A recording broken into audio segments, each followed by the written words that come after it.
so without further ado, Kent Bradford, who's a distinguished professor of and associate director of the World Food Center at the University of California, Davis. We have Kamal Chida, who's the deputy director of private sector partnership development for nutrition at the Bill and Melinda Gates Foundation.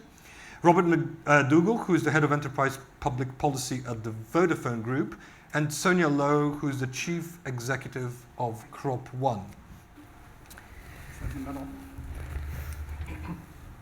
Right. So, as I said, this session, the idea behind this session is basically to try and get the lie of the land, and I think that I'll ask Kent to maybe just provide us with some scary numbers to start with.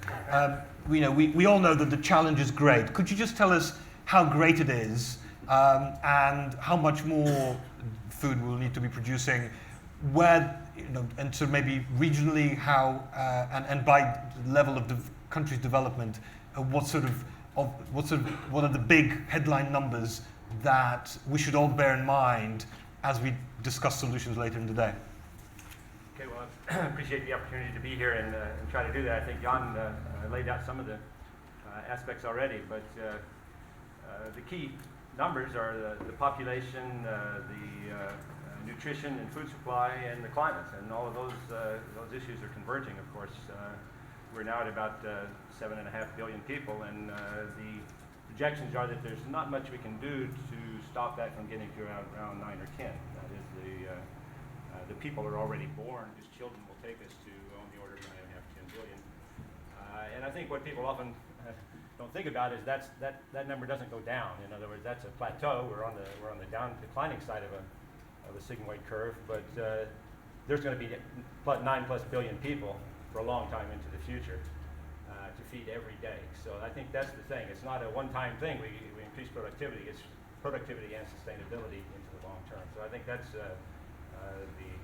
the main factor that's facing us. When we think about time frames and so on, we have climate change coming at us, and that's there will be winners and losers in that, but the disruption of regular seasonal patterns and things that farmers rely on is going to be very disruptive for a while, which is putting pressure on both crop developers, breeders, and so on to develop more resilient crops. We need to diversify crops that would fit in these locations and so on. But when you have unpredictable events, or you have much more severe events than we've been used to, then that's going to be disruptive. So it's not going to be as easy, perhaps, to just increase productivity. So just to stop you there for a moment, and I will be interrupting you every now and again because I'm rude and because that's my job. But so you say crop yields will need to increase. So the population will rise from 7.5 billion to 9.5 billion, let's say. So that's about a quarter. But presumably food production will need to rise more because as people get wealthier, they and we remove people who are malnourished today, the actual amount of food produced will need to rise further. How much more? Well, the Food and Agriculture Organization has issued various numbers on that. It's anywhere between 50% to 100% more, either another 50% or doubling. So you're right. We're only going to get about 30% more people, but the demands on the food as people's incomes rise around the world, the types of food they want, more meat in the diet, for example, which requires more plant products to feed them, and so on. The expectation is we're going to need at least 50% more. 70% or so is a number you see a lot. So we will have to produce 70% more. Just to put that into context, the Green Revolution that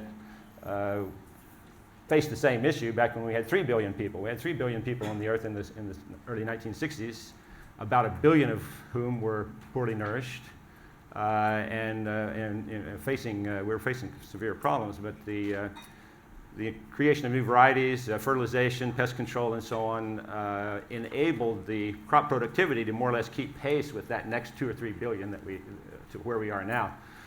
Those gains have pretty much leveled off now, and that's the challenge, I think, is that those gains that allowed us to not have huge famines and so on, that actually kept per capita food production more or less constant. We need to continue that, but it's more challenging. That is, more easy things have been done. Big challenge in most of that next 2 billion people will arrive in Africa. And I guess you could say, fortunately, the agricultural productivity there is similar to as it was in Southeast Asia and South Asia and in India and so on, where the Green Revolution took place, which is that there's considerable capacity. In a lot of cases, the current productivity is about 20% of what it could be for that environment if we used even existing technology. But it's very challenging to implement that and to go beyond that to where we really need to go. We need to be able to use more modern technologies in biology as well as in other things we'll talk about today, digital technology and so on. Kamel, so Kent mentioned Africa. The Gates Foundation obviously does a lot of work in that part of the world. What are the big challenges on the ground in Africa, which seems to be the place which is sort of the epicenter of the problem at the moment when it comes to ensuring that people have enough to eat? There are other problems in the food system, but ensuring that people have enough to eat is the most urgent, and Africa is the place where it is most urgent of all. Yes, you're right. Can you hear me? Is this on? Can you hear me? No. Yes. Okay. So yes, you're right. Africa is where it is the most urgent, but it's not only Africa.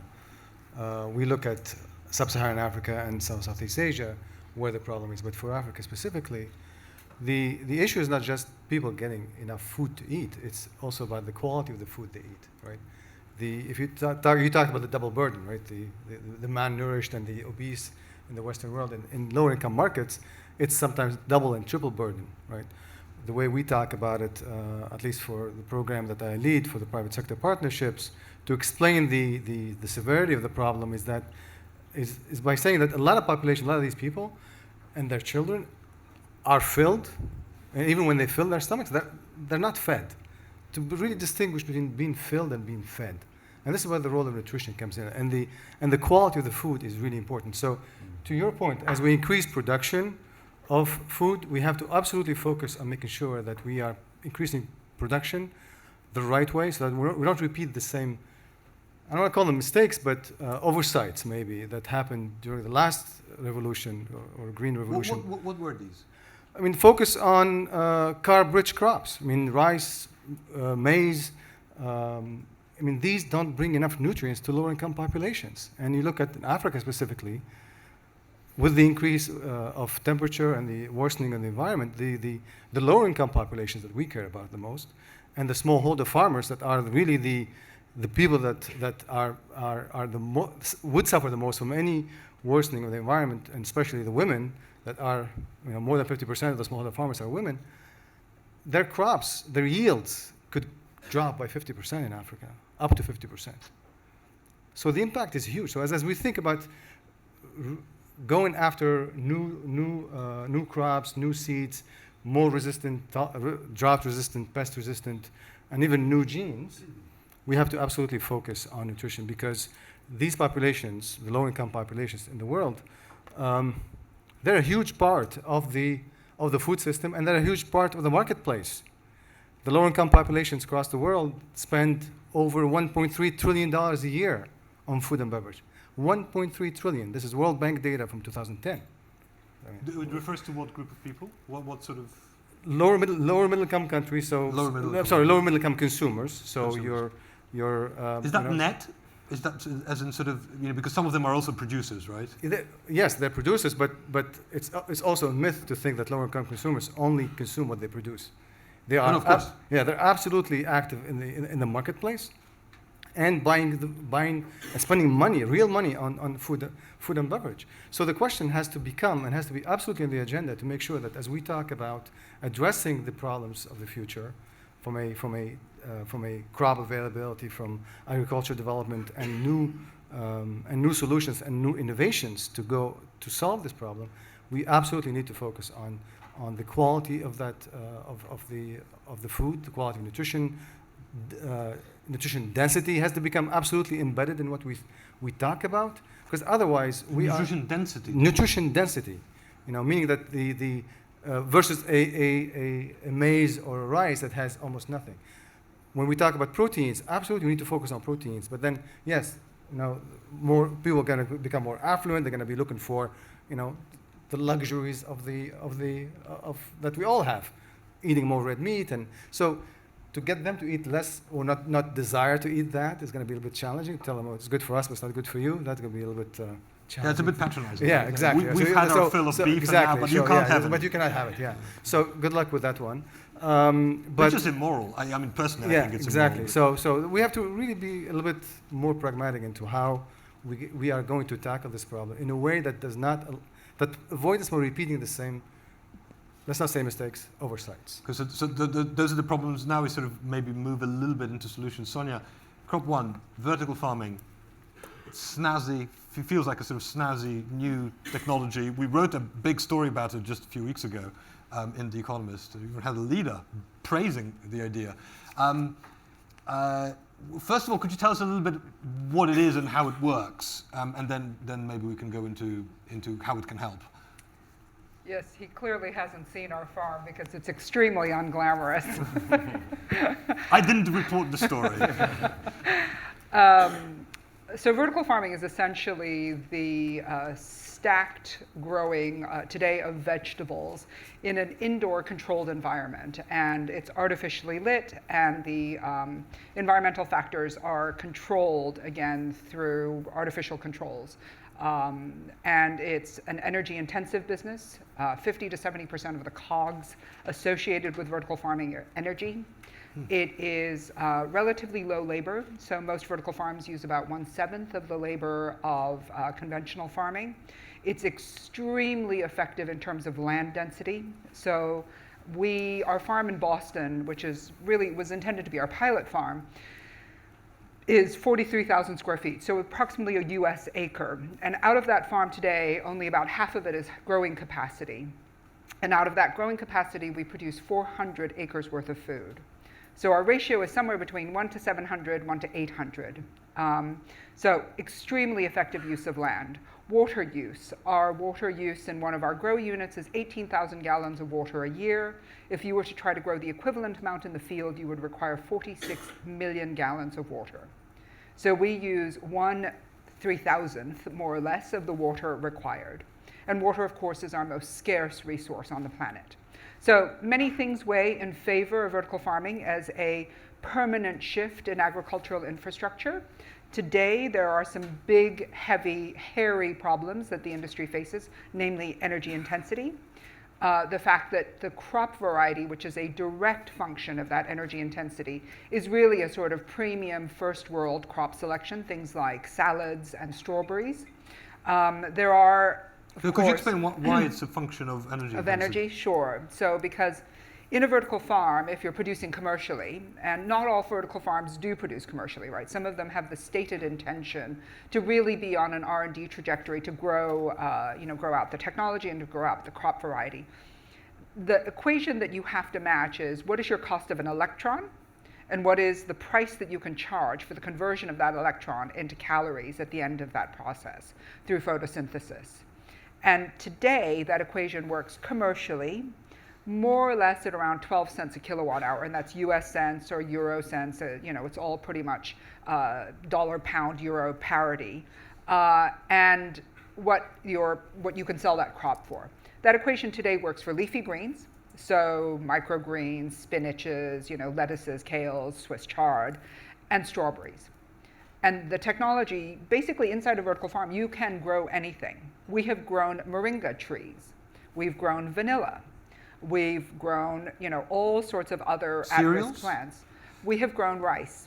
We've grown golden rice, and we know that we can grow potatoes, and we can grow potatoes commercially. But doesn't make sense, actually, because leafy vegetables, it makes a lot of sense, certainly in big urban populations where you also have a product which carries in it a lot of water, yep, and is therefore expensive and carbon intensive to ship. It makes perfect sense to have this. Does it make sense, or could it work on large scale for these, perhaps not the most nutritious, but still calorie rich and to a certain extent necessary staples, like rice or wheat or other cereals, which can be transported dry, and more calories per unit of mass, and therefore relatively less carbon intensive to ship? Well, so one of the other sort of premises of vertical farming is, of course, geographic proximity to the point of consumption. So the benefit of the low land use is the fact that you can pretty much set these up outside an urbanization, and then your transportation is zero. Or effectively we're in fact building 3 farms in the United States that are inside the distribution systems of retailers. So they're literally going to go from the farm onto the shelf. There's some on the roof. I know there's some firms are building them Yeah, on the roof. rooftops are not so dense. Rooftops are hard. They're very hard to get regulatory permission. They, many rooftop growers are now just going to the ground because they just can't get the building permission to grow on rooftops. But the sort of urban proximity argument is very powerful because people talk about food miles, and it's actually not the food miles that are carbon intensive in a lot of fresh produce. It's the food wastage. So California produces 75% of the fruits and vegetables that are consumed in the US.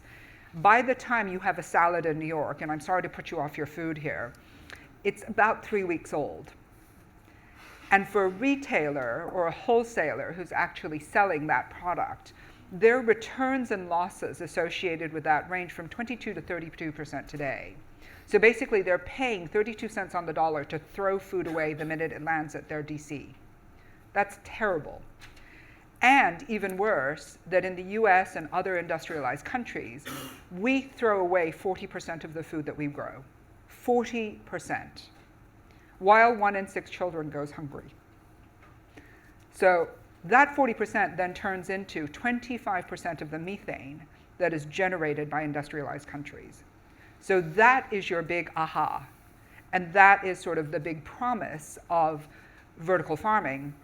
When we supply retailers in the greater Boston area, we cut their returns and losses to less than 1%. So we're already showing how much carbon we can take out of the environment just by being proximate, just by having a harvest that goes from our farm and onto shelves within 24 hours. Then lastly, I'm going to talk about nutrient density. So there are really 2 types of nutrients in a vegetable. There's the antioxidant content, which remains pretty constant. So if you eat a head of broccoli 3 weeks after it's been cut, it's still pretty good for you. The micronutrient content has gone to 0 because those micronutrients basically decay at a geometric rate the moment the plant is harvested. We are on shelves, pretty much on people's tables, within 24 hours of harvest. So you're still getting much better, sort of vitamins. You're getting a lot of that micronutrient content still embedded in the product. So there's a nutrient argument, there's the carbon argument, there's the kind of freshness argument, there's the conservation of fresh food argument. It's the carbon intensity that we need to solve, and I know that I and my colleagues in the industry are working very hard to come up with a roadmap that actually solves that carbon intensity. So just, I will ask you one more question about vertical farming specifically. You mentioned when we were talking earlier that the dirty little secret is that without scale, these vertical farms are actually still net positive emitters. Yeah. So how much more scale do they need to become either neutral or indeed negative? So we have... and what needs to happen? Yes. So we have done an energy analysis with the Global Energy Research Program within the builder of about 1/3 of the world's power plants. So it's a big name. There are literally rocket scientists who do this analysis. And what they discovered is that about 50 tons per day, and remember, we're building the world's largest farm at 3 tons a day. That's never been done before. At 50 tons a day, the carbon sink of the biomass within a vertical farm becomes sufficiently offsetting to actually be carbon neutral, carbon negative to a power plant. So we're talking about municipal scale infrastructure that then really becomes decarbonizing for countries, for towns. We actually believe in road mapping that with these people, that we think we're going to have the first gigafarm, as we call it, within the next 3 to 5 years. And so then we're really kind of in business. Okay. Robert, I come to you last because first of all, it's relatively straightforward to understand how Kent, Kamel, and Sonia are here. Why on earth is Vodafone represented on this panel? Do you know, It's a mobile phone provider.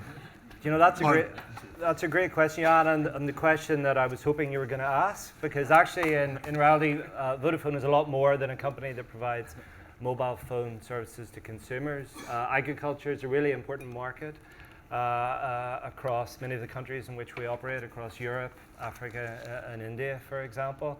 We see a number of issues affecting the agricultural sector. Issues of access to information, access to market, access to financial services outside the EU, for example. Within the EU, we see still a low take-up of digital technology, and that's something that's been recognized by the European Commission. So we believe technology, communications technology, has a really important role to play in addressing some of these issues through connectivity, but also through what we call the Internet of Things, or IoT. In fact, The Economist had a supplement on that a couple of weeks ago. So for us, IoT is a really important part of what we do. We connect over 85 million devices that aren't mobile phones. So those are devices and machines in a variety of sectors, many in the agricultural sector. So that's providing our... The one thing I remember, sorry, from that special report Yes. is that there are some sensors now inside cows. I read that too. That's not one of ours, I hasten to add. We are attaching the machines that feed the cows. In fact, Keenan, which was the customer that was mentioned, is one of our customers in Ireland. And that is helping to transform the efficiency of Keenan's operations and the farmers that are using Keenan's technology. I'd like to give you another example, which is an enterprise that we work with in Africa called Sanku.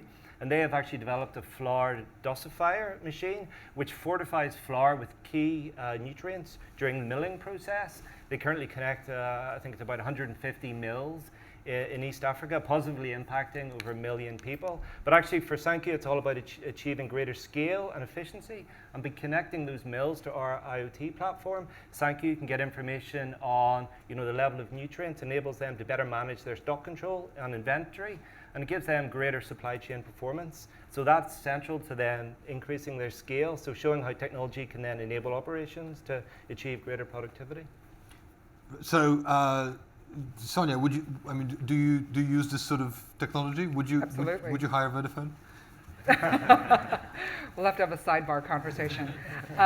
Absolutely. So the way that we manage our plant yields, in fact, the easiest way to think of us is that we are a control systems company, right? We enable farmers to enhance yield, to diminish land use, to really optimize on water usage. And that is done with the collection of massive amounts of data per plant site. And the sensor technology is now really inexpensive.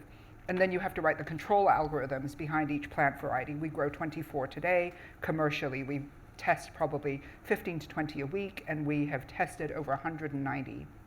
And again, it's always about driving to lower cost, higher yield at each plant site. And we couldn't do that without the sort of wireless technology and the sensors that Robert is talking about. So, Kamal, I've got a question for you about vertical farms. So, Sonia mentioned that these make a lot of sense in highly populated, dense urban centers. Obviously, the developing world is now increasingly living in such places, very highly populated megalopolises. Do you see a role for vertical farms, or is that still, are there still other lower hanging fruit, as it were, which these places should embrace first? That's a good question, right? It's as an investor, where would you invest your money to solve the problem, right? And I don't think it's an either or, honestly. Yeah. I absolutely don't think it's an either or, because I absolutely believe there's a huge role for innovation. If we are to really address the problems that we're facing, the expose that we heard here this morning, there's a significant role for innovation and technology to be a fundamental component to the solution. That was not the case, 100 years ago, 50 years ago. So we absolutely need to take advantage of where the world is at today. IoT will be fundamental. So it's not an either or. It's but for any single, absolutely, it's an and, right? But there are limited resources, right? So it's always nice to talk about it's not an either or, it's both. But very often, if you have $1 billion, you can put the $1 billion into certain buckets. You can put 500 million to one and 500 million to the other, then it's either or. But you can also put $1 billion into one. right? So Yeah, so that's why I started answering the question from an investor standpoint or a funder standpoint, like us, the Gates Foundation, right? We absolutely focus for us in lower middle income countries on the lower income consumers and the smallholder farmers, because for any agricultural revolution to happen, to push those countries out of being low income to middle income to higher income, we absolutely have to address that. And is vertical farming going to help the smallholder farmers in Nigeria? I have a hard time seeing that, right? Because there's so many other things that you talked about that could help them significantly today. Over the next 5 years, drought-resistant crops, pest-resistant crops, crop rotation, soil health. There's a slew of solutions. But at the same time, to your point, urbanization is a reality. Is a huge reality in the lower income market. And the urban poor that we don't talk much about the urban poor. The urban poor are in a lot of cases actually worse off than the rural poor. Absolutely. The rural poor, they have a neighbor who has a cow, they have a neighbor who has a chicken, they have a neighbor that have a backyard garden, they can grow something. The urban poor, if you go traveling around low income countries, are absolutely in abject situations. They have nothing. So for those situations, a low capital cost vertical farming, and I insist on lower capital cost, and what's the role of innovation to get us there, could be a solution, right? Could be a proximity. It's in addition to the carbon footprint potential to become carbon negative, there's a huge market availability and affordability dimension, right? Because I'd love to hear more about, when we talk about these new innovations and new technologies, what is the role of affordability? How much are we focused on affordability? Because if we want to solve the problem again, the world will not get better if we leave 2 billion people behind, right? So for those 2 billion people that are suffering from malnutrition and also are very sensitive to market movements and crop price changes, they cannot afford to pay more for food. So when we talk about innovation, and this is why from the Gates Foundation standpoint, at least from my program, the Private Sector Partnership Program, we issued a report last year called Good Food is Good Business, to really focus the powerhouse capabilities of the industry, of the startups, innovators, and venture capital around the need to also focus on affordability. Let's make sure that as we innovate, we also innovate for affordability, because without that, we will not really bring everybody along. right. Yeah. And so I couldn't agree with you more. We've been obsessed about cost since the day we started. And we stayed in we had a shipping container form factor that we started in, and my goal was to crush down cost over 18 months. And we cut our first box cost, which was $562,000, down to $43,000 in the first 18 months. That box today, if we were to recreate it, could come down to 22. And we are relentlessly driving down cost, because our vision is that this cannot remain a first world developed market solution. I think the other thing is that we all have to become form factor agnostic. So, it's not just our vertical farming solution. It has to be other indoor growing solutions that are tailor-made and really best suited to the environment in which they will be placed. We have to believe, or we know, I think, that climate change is really rendering the lives of most people in outdoor agriculture extremely volatile, extremely unstable. If you go to California, where farmers, by the way, are not people with suntans and dirt under their nails, right? I mean, these guys went to Harvard Business School and they wear Ferragamo shoes. Let's not kid ourselves. It's big business.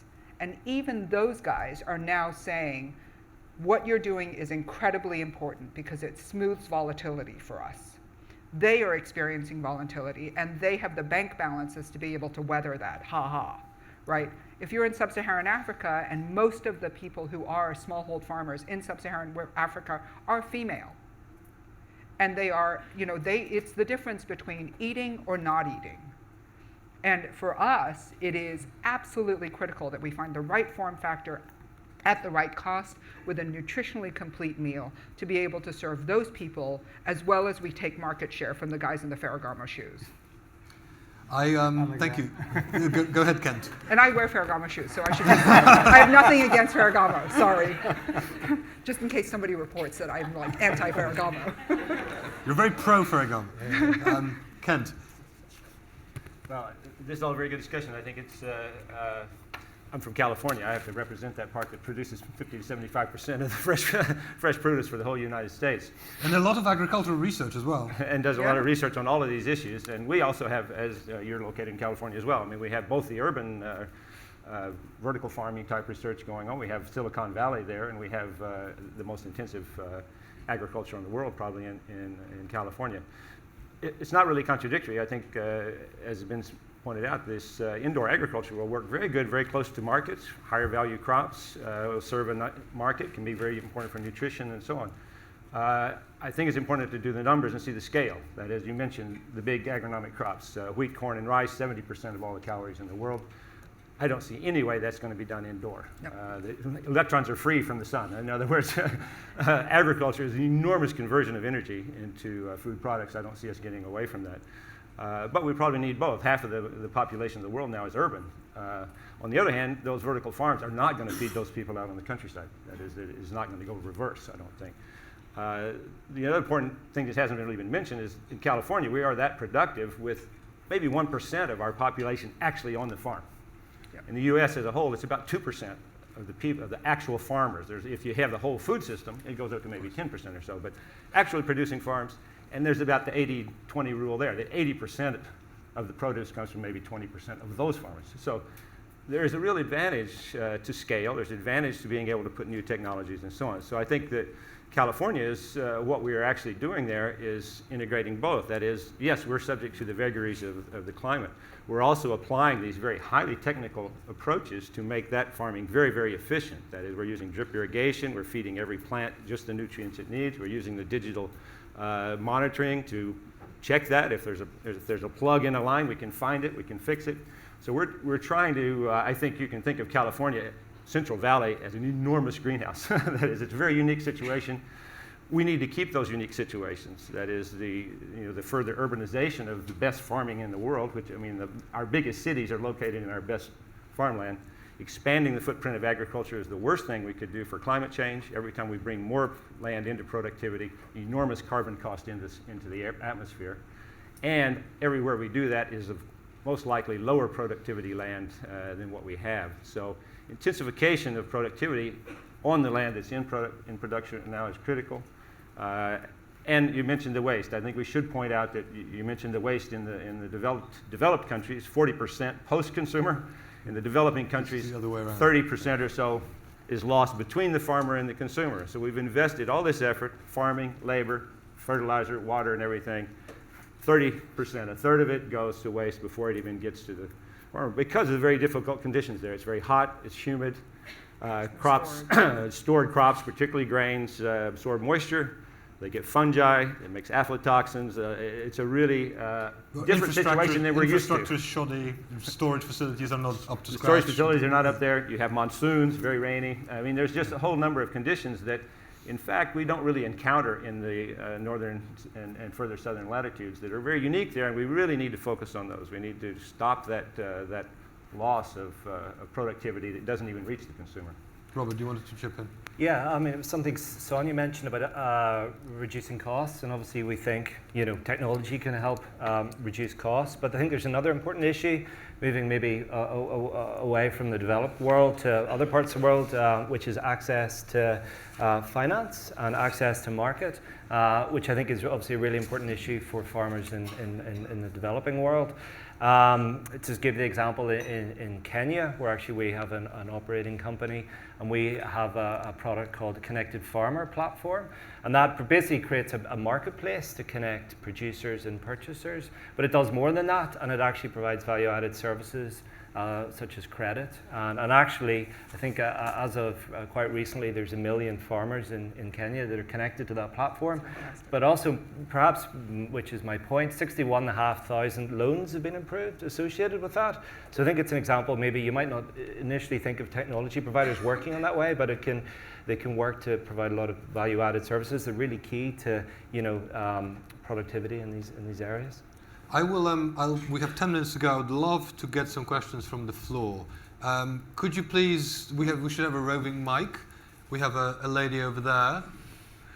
Could you please just say who you are and whom you want to ask the question, if any of the particular panelists or just the panel in general? Hi, my name is Claire Brass from Department 22.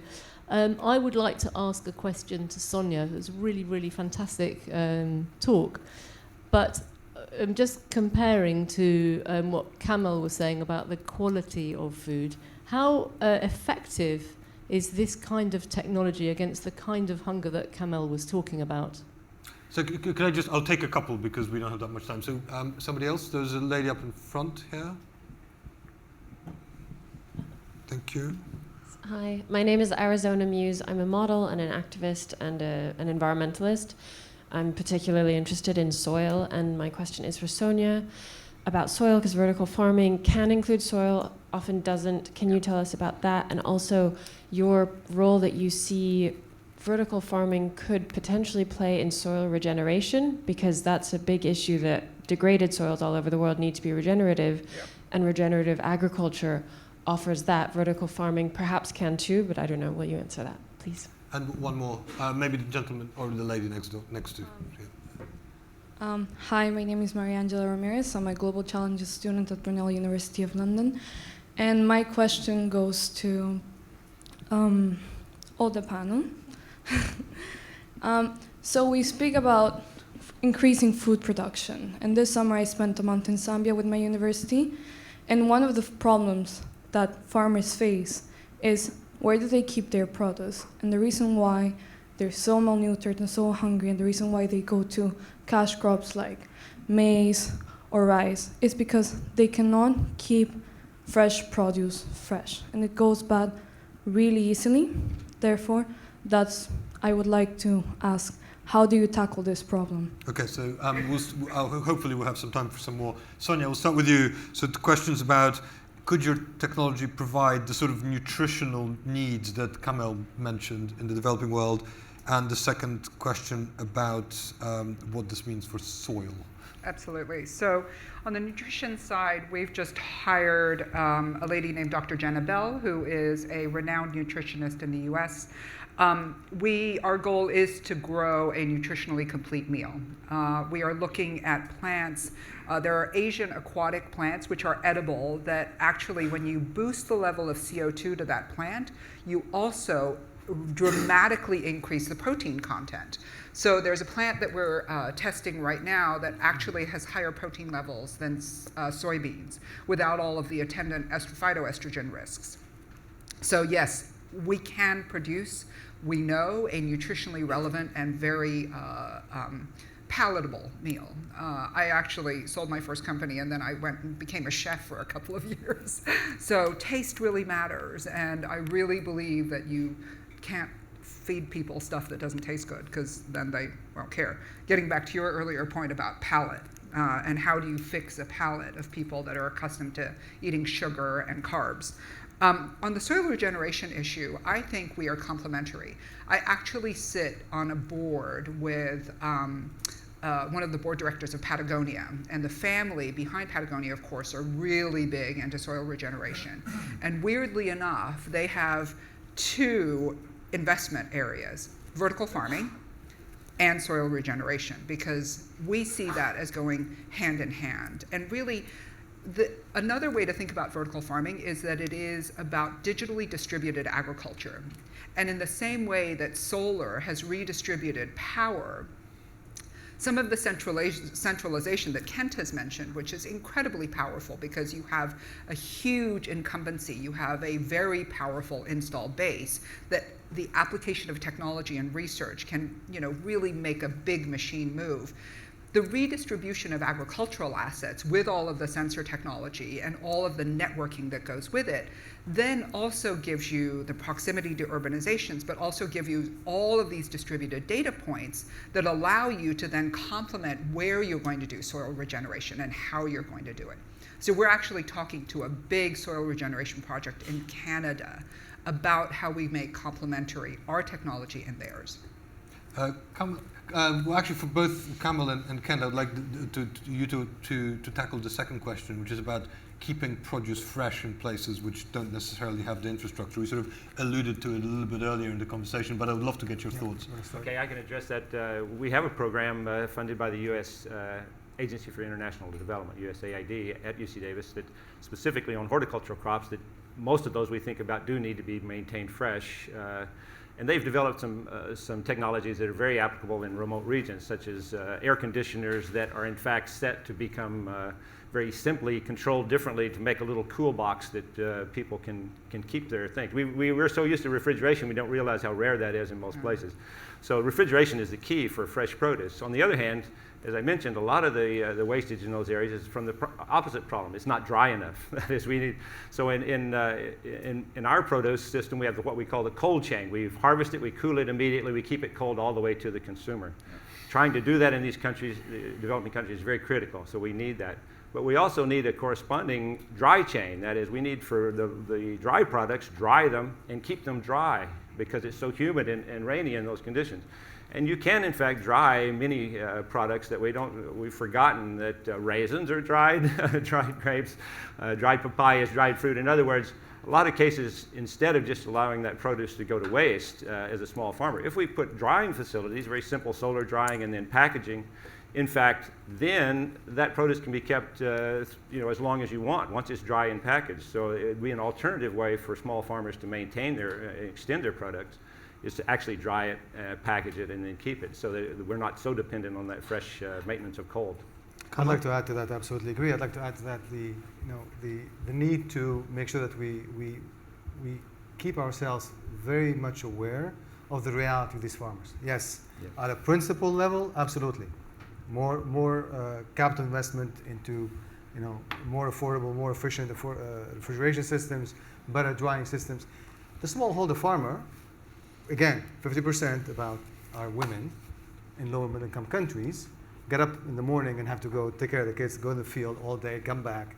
They don't have the money to do this. So as we think about from an innovation standpoint, from a solution standpoint, I hope this topic is discussed later today amongst other panelists, is about how do we take a system design solution to this? Because these singular or vertical solutions that are not interconnected, when we don't look at the whole system, I don't think it's going to get us where we need to go.